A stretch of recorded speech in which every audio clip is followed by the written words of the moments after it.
Good afternoon, ladies and gentlemen. Once again, our apologies for the late start.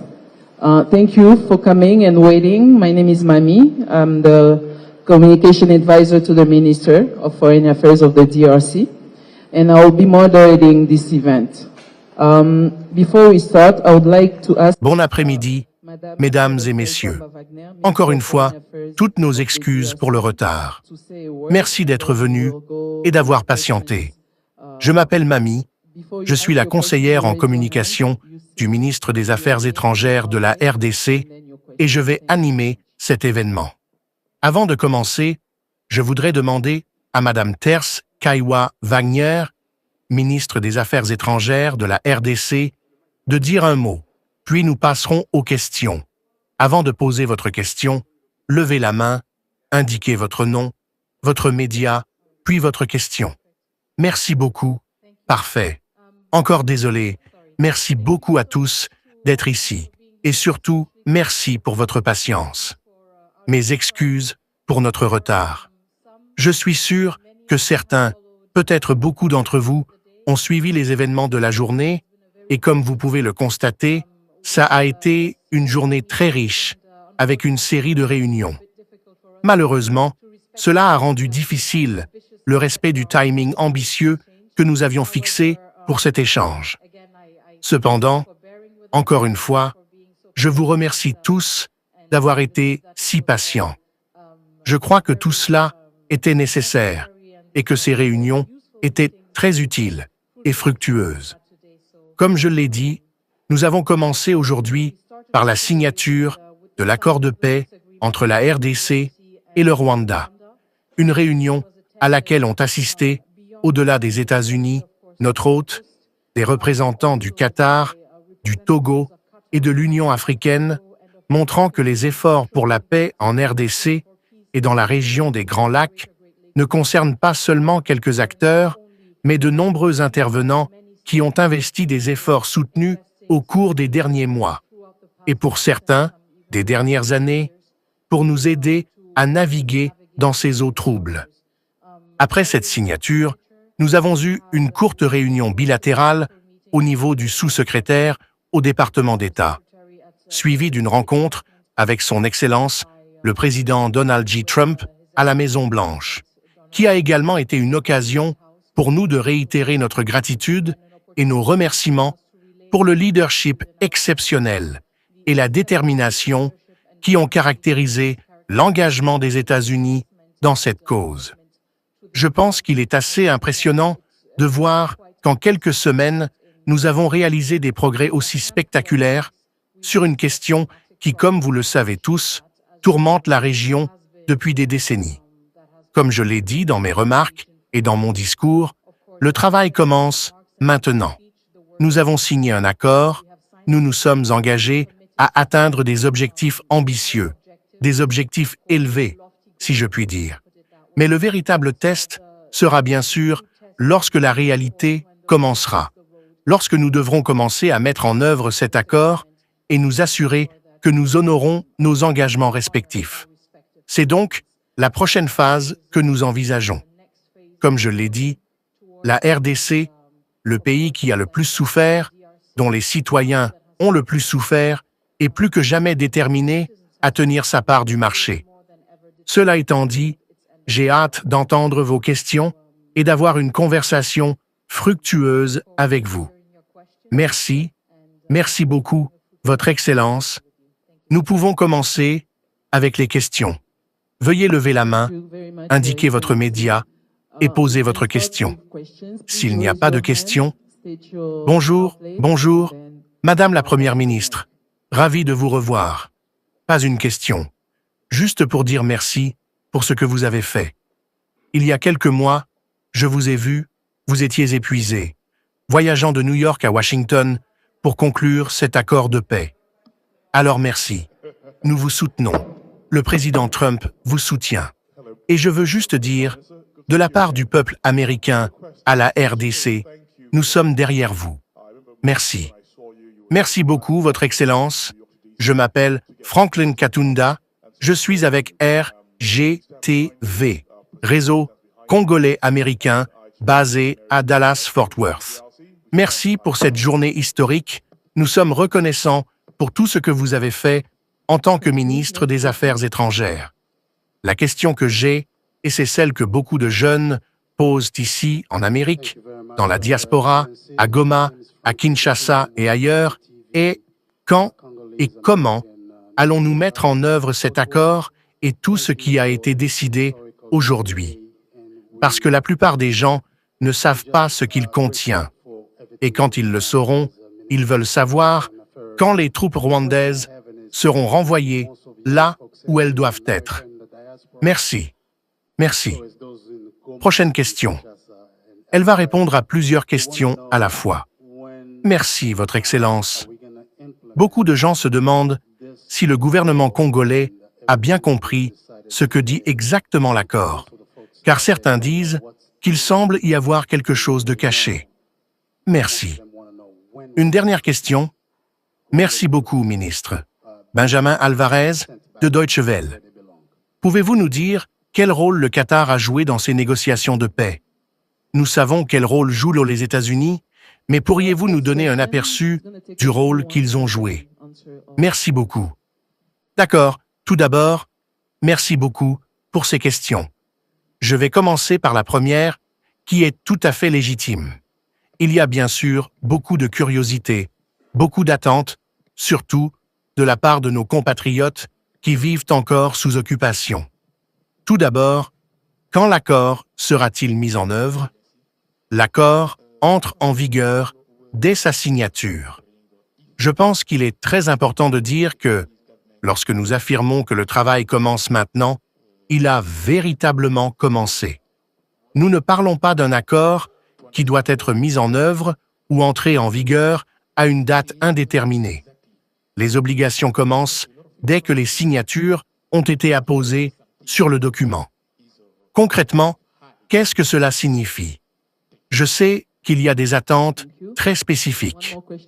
L'accord est vaste et couvre de nombreux problèmes, mais je sais que beaucoup d'attention et d'intérêt se portent sur la présence de forces armées étrangères en RDC, notamment et surtout les RDF, Forces de défense rwandaises. Je pense qu'il est important de revenir à ce que dit l'accord lui-même. L'accord fait référence au CONOPS, le concept d'opération, un document adopté dans le cadre du processus de Luanda qui repose sur deux piliers principaux et deux obligations principales, si l'on peut dire, pour la RDC et le Rwanda. Ces obligations reposent sur la reconnaissance mutuelle des préoccupations sécuritaires de chaque pays. Notre préoccupation sécuritaire, bien sûr, est le respect de notre intégrité territoriale et de notre souveraineté, ce qui se traduit par notre attente de voir les troupes rwandaises retourner au Rwanda et quitter la RDC. La préoccupation sécuritaire du Rwanda, dans le contexte du CONOPS, concerne la question des FDLR et leur neutralisation. L'accord est très clair à ce sujet.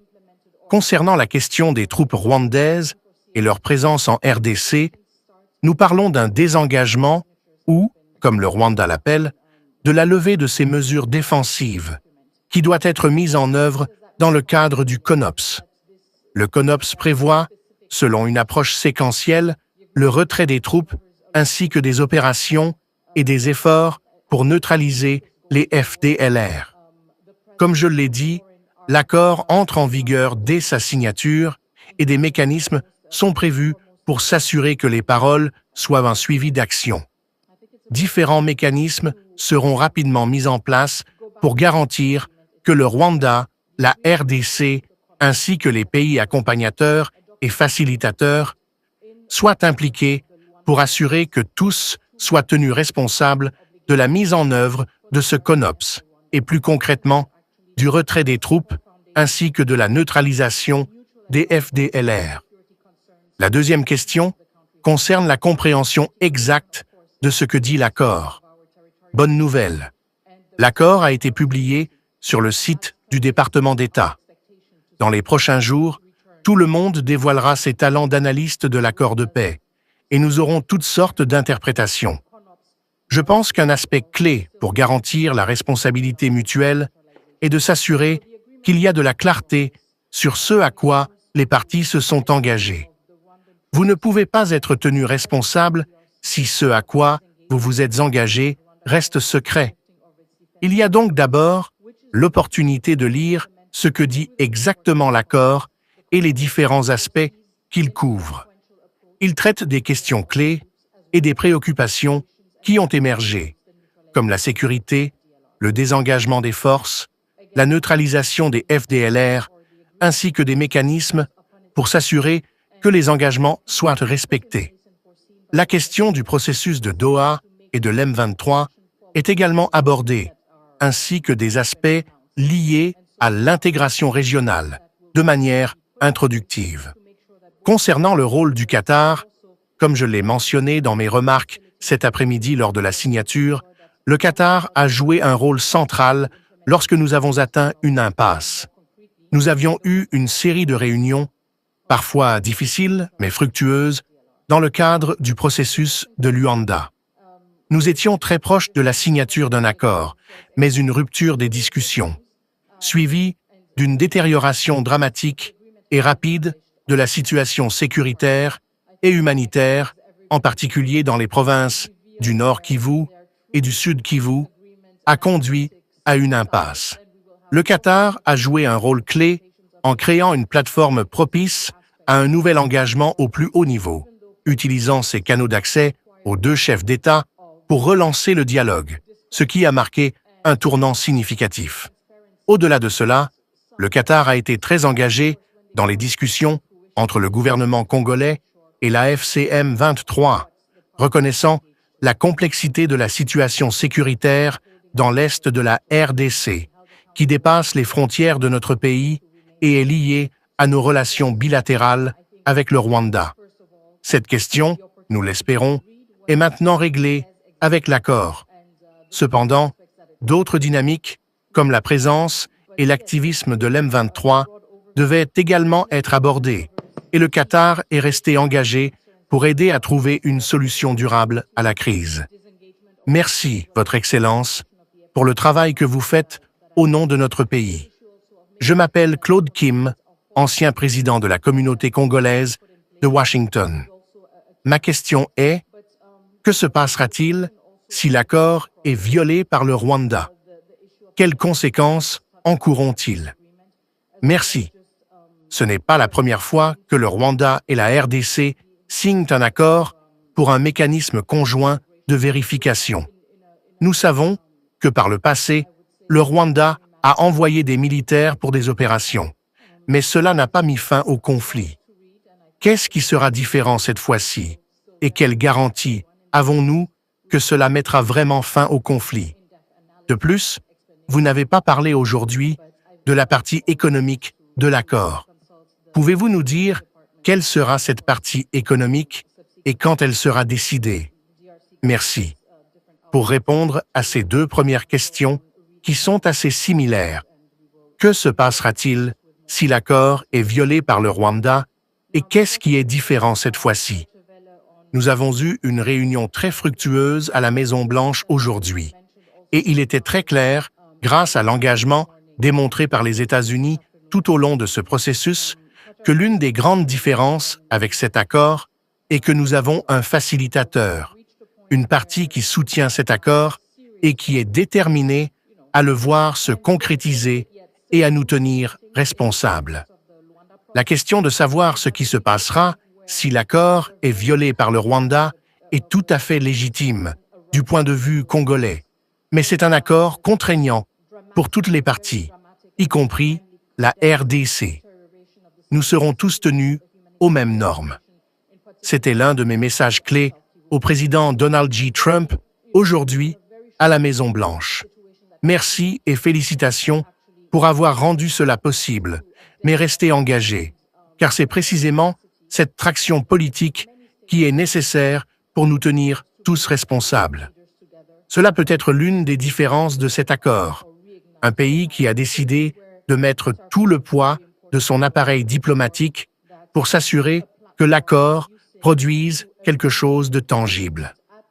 Un autre aspect et le fait que les mécanismes prévus impliquent non seulement la RDC et le Rwanda, mais aussi la participation d'autres parties prenantes, y compris les États-Unis et l'Union africaine, ce qui élève le niveau de responsabilité à un autre niveau et met la pression sur tous pour honorer leurs engagements.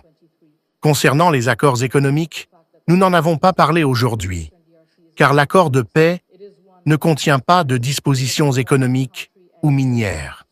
Nous avons été très transparents sur la séquence de nos efforts. Nous ne pouvons pas espérer avoir une paix durable ou des perspectives économiques réussies si les questions clés de l'intégrité territoriale, de la protection des civils, de l'accès humanitaire et du retour de l'autorité légitime de l'État ne sont pas abordées. Ce n'est pas un environnement viable pour des investissements économiques ou des accords économiques.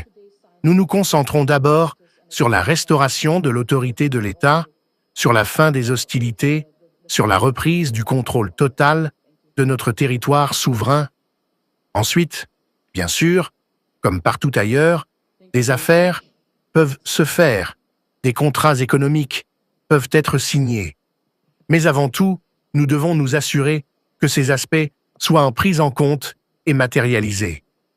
L'intégration économique régionale a toujours été un facteur moteur dans l'approche régionale du président Félix pour la paix et la stabilité dans la région des Grands Lacs, non seulement avec le Rwanda, mais avec tous nos voisins. C'était sa priorité lorsqu'il a été élu en 2018 et a pris ses fonctions en 2019, de construire des relations solides avec tous nos pays voisins, y compris par l'intégration économique et stratégique. Nous sommes donc très heureux de voir qu'à travers la paix, nous pouvons commencer à envisager ces questions progressivement. Nous devons être conscients des réalités et des sensibilités sur le terrain. Certaines choses prendront plus de temps, car il faut rétablir un minimum de confiance avant de passer aux affaires. Ces efforts vers l'intégration économique régionale commenceront à prendre forme en parallèle avec le suivi de la mise en œuvre de l'accord de paix. Nous l'avons vu ailleurs. C'est une recette éprouvée pour surmonter les conflits de manière durable, en intégrant les marchés, en rapprochant les populations, mais cela ne peut se faire sans reconnaître la dimension humaine au cœur de cette vision. Bonjour, Votre Excellence, je suis Emmanuel, représentant en chef de la CEC aux États-Unis. Tout d'abord, nous vous félicitons pour le travail que vous avez accompli au nom de toute la nation. Ma question est simple. Je sais que vous et le président Félix Tshisekedi avez été en première ligne. Avez-vous une équipe derrière vous qui sera chargée de s'assurer que Kagame retire tous ces hommes de notre pays?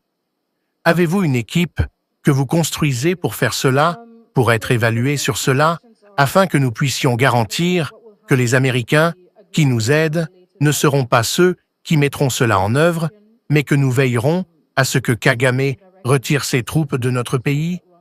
Merci, Votre Excellence. Merci beaucoup. C'est une excellente opportunité de vous parler aujourd'hui. J'ai deux questions, une en anglais et une en français. Je m'appelle Roger Montu. La première question est, quelle est votre confiance, Votre Excellence, dans le fait que le Rwanda respectera ses engagements cette fois-ci? Beaucoup de gens se posent cette question.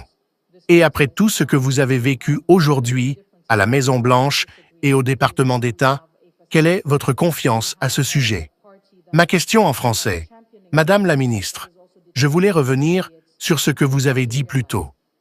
Nous avons compris qu'il y a le processus de Nairobi et celui de Luanda.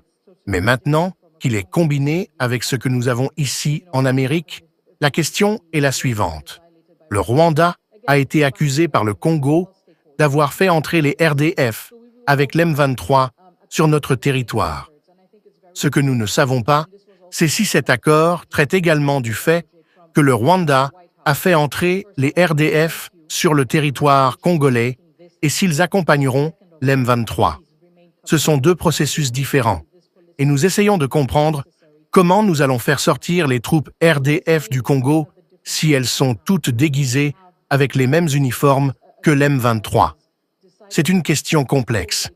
Et une autre question, concernant la résolution 2773 de l'ONU, l'accord de Washington sera-t-il différent de ce qui a été décidé par les membres du Conseil de sécurité de l'ONU qui ont reconnu que l'M23, avec les RDF, a envahi le Congo, car jusqu'à aujourd'hui, le Rwanda n'a jamais admis l'avoir fait. Merci. Merci beaucoup. Pour la première question, avons-nous une équipe pour suivre l'accord sur le terrain? C'est une question tout à fait légitime. Nous avons beaucoup vu d'engagements de haut niveau, très médiatisés, notamment les efforts inlassables de Son Excellence, le Président, pour ramener la paix en RDC et dans la région. Cela peut donner l'impression que c'est là que tout le travail se fait, mais cette crise nous a rendus beaucoup plus conscients de nos lacunes entre la vision et sa mise en œuvre. Des efforts considérables ont été investis pour combler cet écart et s'assurer que nous sommes mieux équipés, mieux préparés pour relever les défis auxquels nous avons été confrontés ces derniers mois et années, et pour garantir que cet accord soit, espérons-le, le dernier que nous ayons à signer, que ce processus soit le dernier processus de paix que nous ayons à traverser.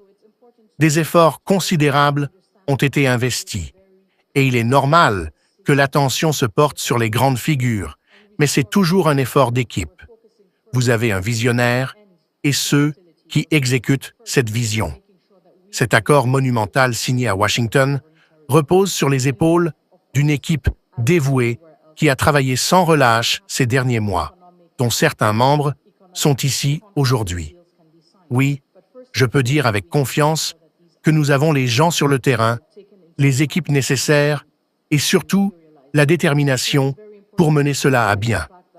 Concernant la confiance dans le respect des engagements par le Rwanda, beaucoup de nos efforts diplomatiques ces dernières années ont consisté à établir des responsabilités. Nous n'aurions jamais eu une résolution du Conseil de sécurité si nous n'avions pas été aussi méticuleux dans l'établissement des responsabilités.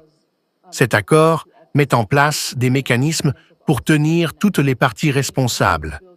Quand vous traversez des mois, des années de tensions, de conflits, même au niveau diplomatique, il y a parfois une rupture de confiance. C'est là que les accords sont très importants, car ils jettent les bases pour rétablir progressivement la confiance par des gestes concrets. Plutôt que de nous concentrer sur la méfiance qui a caractérisé nos relations pendant longtemps, nous devons nous focaliser sur l'opportunité que cet accord offre. Un accord qui établit des responsabilités claires et dispose d'un plan de secours à travers des mécanismes de supervision de sa mise en œuvre. Concrètement, en termes d'étapes suivantes, l'accord met l'accent sur le CONOPS, le concept d'opération, un document technique et détaillé qui décrit comment nous allons respecter et mettre en œuvre les efforts pour répondre aux préoccupations sécuritaires de la RDC et du Rwanda. Pour la RDC, il s'agit du désengagement des forces et pour le Rwanda, de la menace posée par les FDLR.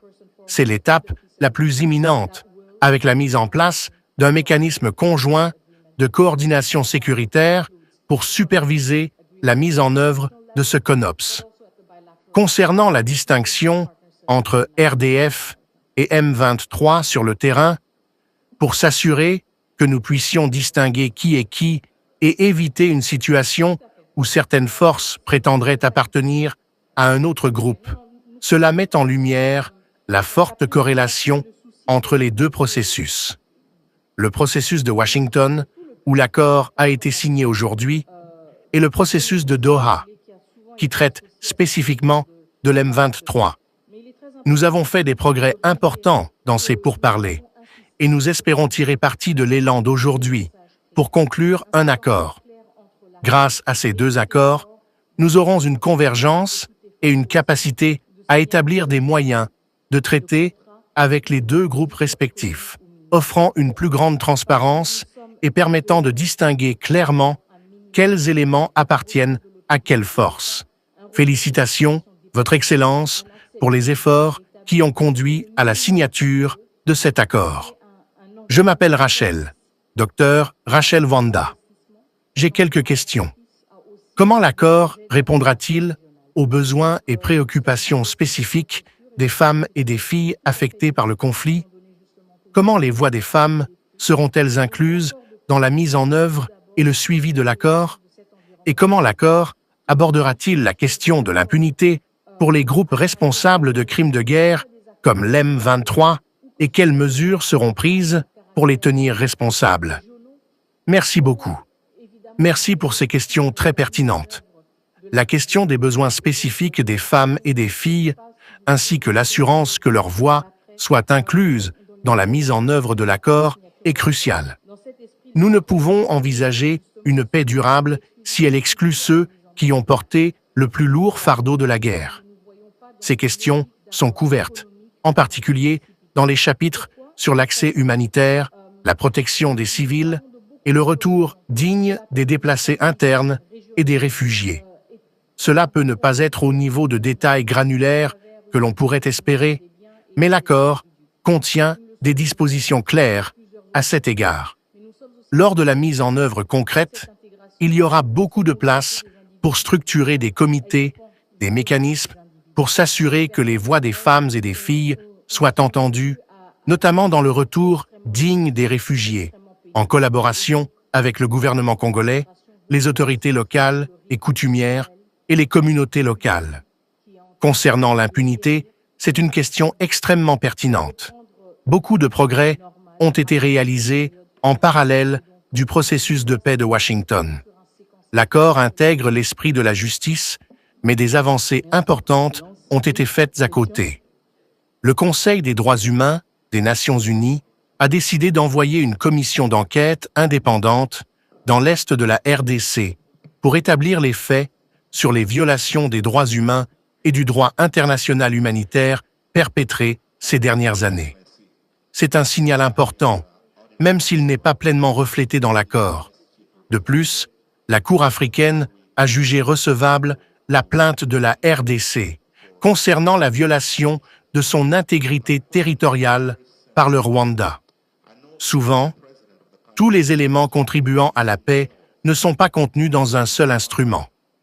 L'impunité est abordée dans l'accord, notamment par des dispositions claires sur l'intégration des anciens combattants des groupes armés dans les forces nationales, qui ne peut se faire de manière générale, mais sur une base individuelle, assurant une responsabilité personnelle. Merci beaucoup, Madame la Ministre, pour tout le travail acharné. Vous vous distinguez véritablement. Nous apprécions tout ce que vous faites. Il y a quelques heures, j'étais dans la salle, nous avons assisté à la signature, et on pouvait voir l'excitation du côté américain, avec le secrétaire Rubio, M. Bulos et même le président Trump. Mais du côté congolais et rwandais, le langage corporel semblait différent, moins enthousiaste. De quoi avez-vous peur? Merci pour cette question. Le langage corporel est une question très spécifique culturellement. Ce n'est pas parce que certains expriment leur excitation de manière plus visible que d'autres qu'ils expriment différemment, ne ressentent pas le même niveau d'excitation. Je ne vais pas me lancer dans l'analyse du langage corporel de chacun, mais c'est l'avantage d'un tel événement. Il y a un texte, tout le monde va devenir expert juridique et le décortiquer. Puis, il y a les vidéos et tout le monde va devenir expert en langage corporel. Tout cela fait partie de l'excitation autour d'un tel accord. Je veux souligner les mots que j'ai prononcés aujourd'hui au département d'État et à la Maison-Blanche. C'était une occasion extrêmement solennelle pour nous. Peut-être que cela n'était pas visible pour certains, mais nous avons signé cet accord avec le poids de toute notre population sur nos épaules, avec la souffrance de notre population, avec la responsabilité de ne pas échouer. Ce n'était pas un exercice facile ou léger pour nous.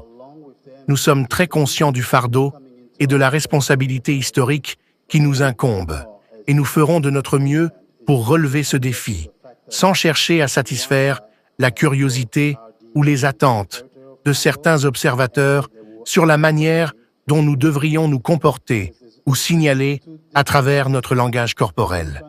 Merci beaucoup. How we're going to go by getting the troops out of Congo, the RDF troops, if they are all disguised into the same uniforms as the M23. So it's a little complex issue right there. And then the other question, a follow-up on 2773, the UN resolution. Will Washington agreement be different from everything that was decided between the United Security Council members when they came up with the resolution 2773, which recognized that the M23, along with RDF, have invaded the Congo? Because up until today, Rwanda never agreed that they've done it so. Thank you. Thank you so much.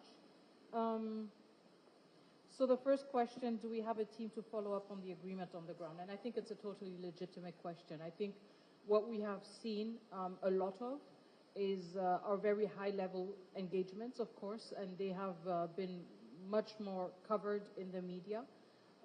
First and foremost, the tireless efforts of His Excellency President Félix Antoine Tshisekedi in order to bring back peace in the DRC and the greater region. And as well as other efforts that were carried out through the government. And this maybe overshadows, if you want, other efforts that are ongoing. This maybe creates the semblance or the illusion that this is only where the work is happening. But I think what is important about this specific crisis is that it has made us much more aware also of a lot of shortcomings between the vision and its implementation. And I think considerable work has been invested and considerable efforts have been invested in closing that gap and making sure precisely that we are better equipped, that we are better prepared to face the challenges that we have faced in the past months, in the past years, and also to make sure precisely that this agreement is hopefully the last agreement we have to sign. That this process is hopefully the last peace process that we have to go through. And so in this regard, considerable efforts have been invested. And again, it's just the nature of things that focus, if you want, on the larger figures, if you can put it that way. But it is always a team effort. You have a visionary and you have those that execute this vision. When we look at even this agreement here, this very monumental agreement signed in Washington, D.C., by me as a Minister of Foreign Affairs, it rests on the shoulders of a team, of a dedicated team that has been working on this tirelessly for the past months, a team of which some members are here with us today. And so, yes, I can confidently say we have the people on the ground, we have the teams that we need, and we have, most importantly, the determination to make sure that we see this through. The determination also to, with lucidity, address the shortcomings that we have to make sure that we never put ourselves in a situation again where we are under such a pressure. How confident are we that Rwanda will respect its commitment? Again, you know, a lot of the diplomatic efforts that we've been carrying out for the past years in light of this crisis has been precisely about establishing responsibilities. We would have never had a Security Council resolution if we had not been so meticulous about establishing responsibilities. And I think this is what is important about this agreement too. We have an agreement that has put in place mechanisms that will hold all stakeholders accountable. Now, when you go through months, years of tensions, of conflicts, even at the diplomatic level, you know, you reach sometimes a level where there is a rupture of trust. And I think this is where agreements are precisely very important because they lay the foundation for a gradual reestablishing of trust through certain gestures. And I think this is where we need to focus on right now. It would be misguided from us to focus on the distrust that has characterized our relationships for a very long time. I think it's much more important to focus on the opportunity that this agreement provides.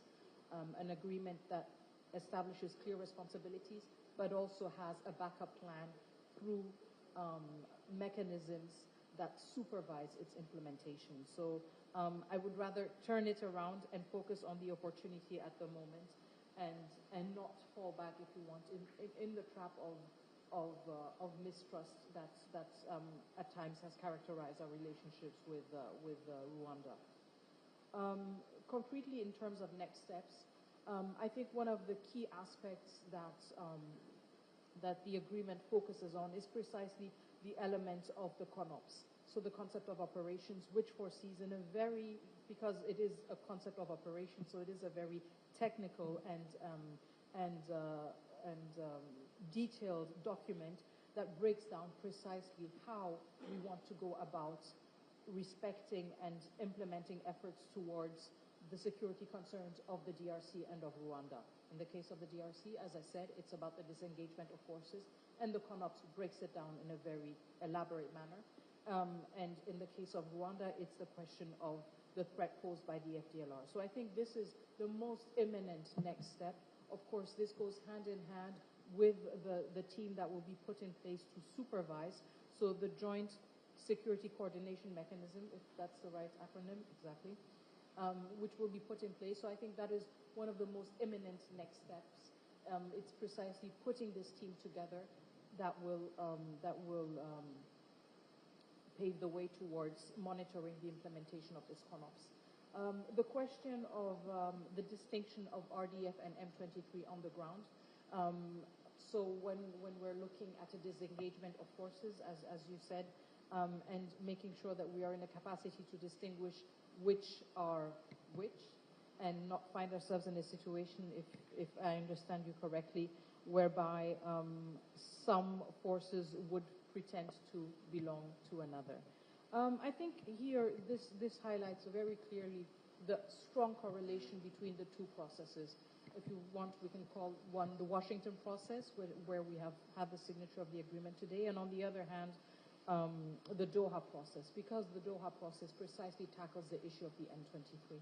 And I think, again, we have made some very important progress in these talks, and we look forward to really, building on today's momentum to make sure that we come to an agreement. And I think through these two agreements, we will have a convergence, and we will have a capacity to establish ways of dealing with the two respective groups that will indeed provide for greater transparency, that will indeed put us in a position to be able to distinguish which elements belong to which forces or to which entity. So I think it's about making sure that we remain committed and we remain on track when it comes to the Doha process, precisely to make sure that we have this convergence and that we have this mutually reinforcing character of the two processes with one another. Thank you. We're just going to take one last question, and then that'll be it.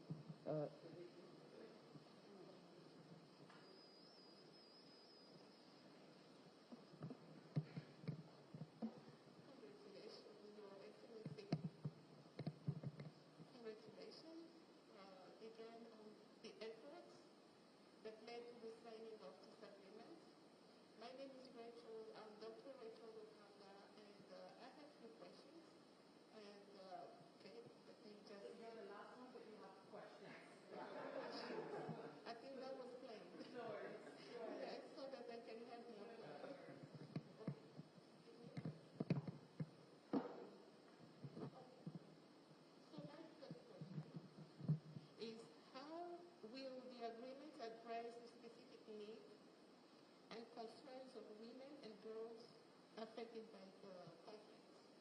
That's the first one. The second, how will the women's voices be included in the implementation and monitoring of the agreement? And my last question is, the agreement address the issue of impunity for groups responsible for war crimes, such as M23, and what measures will be taken to hold them accountable? Thanks. Thank you so much, and thank you for very pertinent questions on issues that we know that there are a lot of expectations about. The question on the specific needs of women and girls, as well as amplifying or ensuring that women's voices are included in the implementation of the decisions of the peace agreement is pivotal. I think we cannot look at sustainable peace and consolidated peace if this is based on an approach that excludes those that have borne a largest part of the burden of war. And so when it comes to the specific needs of women and girls, and I know that you know there will be a lot of scrutiny on the agreement, I think these are issues that are covered especially in the chapters that cover humanitarian access, in the chapters that cover the need for ensuring greater protection of civilians, as well as dignified returns of IDPs and of refugees. And it may not be at the level of granular detail that one may hope or expect, but I think that the agreement has very clear provisions in that regard, and that when we look then at the more concrete implementation of these aspects, these are areas where there is a lot of room for structuring whatever committees, whatever structures that have to be put in place, whatever mechanisms that have to be put in place to make sure that women's voices are included. For instance, when we talk about the question of refugees and of the dignified return of refugees to their communities, this goes hand in hand with the involvement of the Congolese government, of the Congolese customary and local authorities, but also with local communities. And this is where precisely we create the space for women and girls' voices to be heard, also to make sure that returns are done in a dignified manner, but dignified manner means also a manner that is cognizant of the specific needs of different categories of society, and this includes women and girls. So I think, you know, these are areas where in the implementation we will have more room for greater detail, for greater depth that is maybe not reflected in the agreement as it currently stands, but at the same time, which is a lesson that the DRC has learned on many occasions, and which is also a wealth that the DRC has and cannot afford to forfeit in such a critical effort to consolidate peace. The question of impunity is an extremely relevant one. I think it's important to highlight, first of all, that that a lot of progress has happened in addition to the peace process in Washington. And as holistic as an agreement seeks to be, very often it cannot be. Very often you will have elements that are not fully or not at all reflected. I think the elements of justice are embedded in the spirit of the agreement, but I think that we also have a very important progress that has been made in parallel to that. So I want to highlight the fact that the Human Rights Council of the United Nations has decided on sending an independent inquiry commission to Eastern DRC in order to establish facts on the violations that were perpetrated, the human rights violations, the violations of international humanitarian law that were perpetrated during the past years in Eastern DRC. So I think this is an extremely important signal. Whilst it may not be reflected in an extensive manner within the agreement, this is an important development that has taken place and that is running, if you want, in a complementary manner to all of the efforts that are ongoing in terms of the peace agreement and its implementation.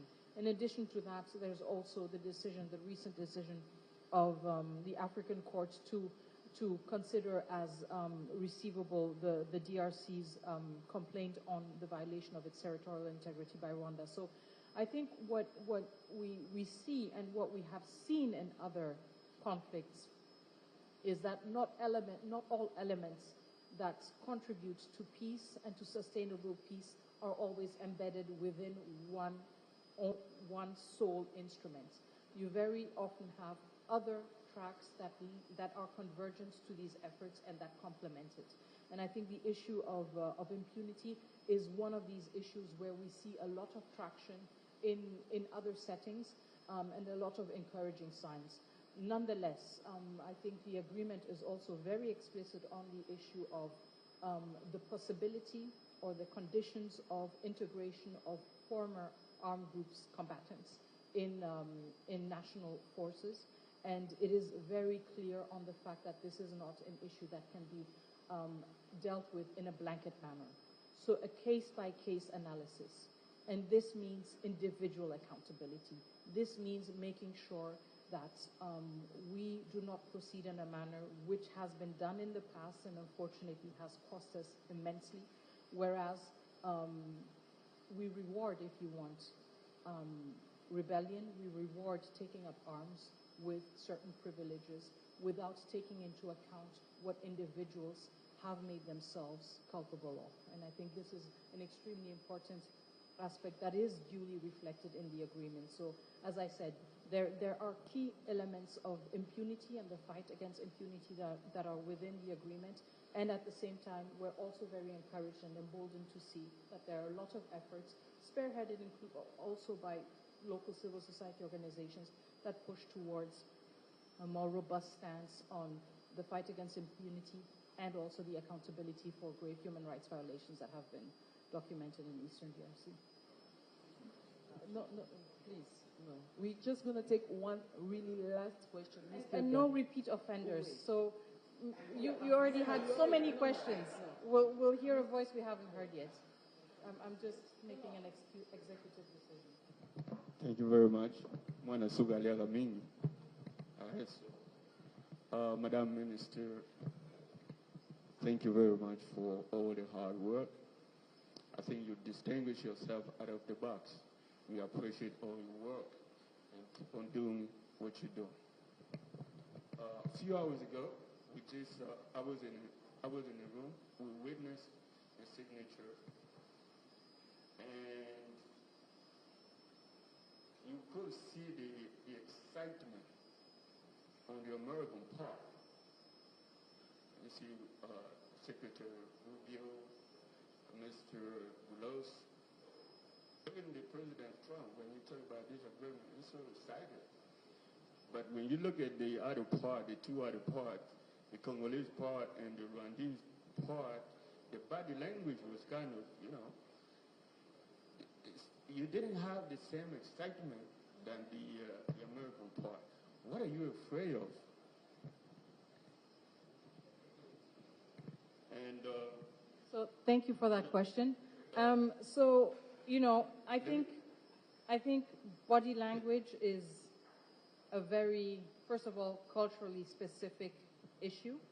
And so whilst some may express or demonstrate excitement in a manner that is maybe more visible to some onlookers, does not mean that others who maybe express their excitement in a different manner do not feel that same level of excitement. Again, I will not delve into interpreting and analyzing the body language of each and every one. But I think, this is the great thing about such a big event. You have a text, everybody's going to become a legal expert, they're going to tear it apart and they're going to look at all the articles. Then you have the videos, everybody's going to be a body language expert and say, she frowned, she smiled, she cried. And then there's going to be everyone becoming an expert. And I think this is all part of all of the excitement around such an agreement. I just want to emphasize the words that I pronounced today, both at the Department of State and at the White House. This was an extremely solemn occasion for us. Maybe it was not visible to certain, but we signed this agreement, and I weigh every single one of my words. We signed this agreement today with the weight of all of our population on our backs, with the suffering of our population on our backs, with the responsibility to make sure we cannot fail. So whilst maybe body language may not have translated that, trust and believe this was not an exercise that was easy. This was not an exercise that was lighthearted for us. And we are very conscious of the historical burden and responsibility that is bestowed upon us. And we will do our utmost to be up to the challenge. And we will not, unfortunately maybe for you, do our utmost to satisfy the curiosity or expectations of some onlookers on how we ought to behave or signal through body language. Thank you so much. Thank you. Thank you very much.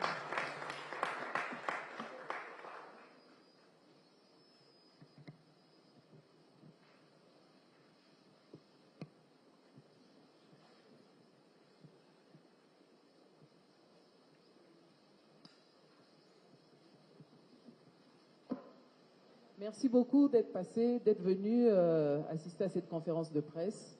Nous vous remercions et c'est la fin. Merci.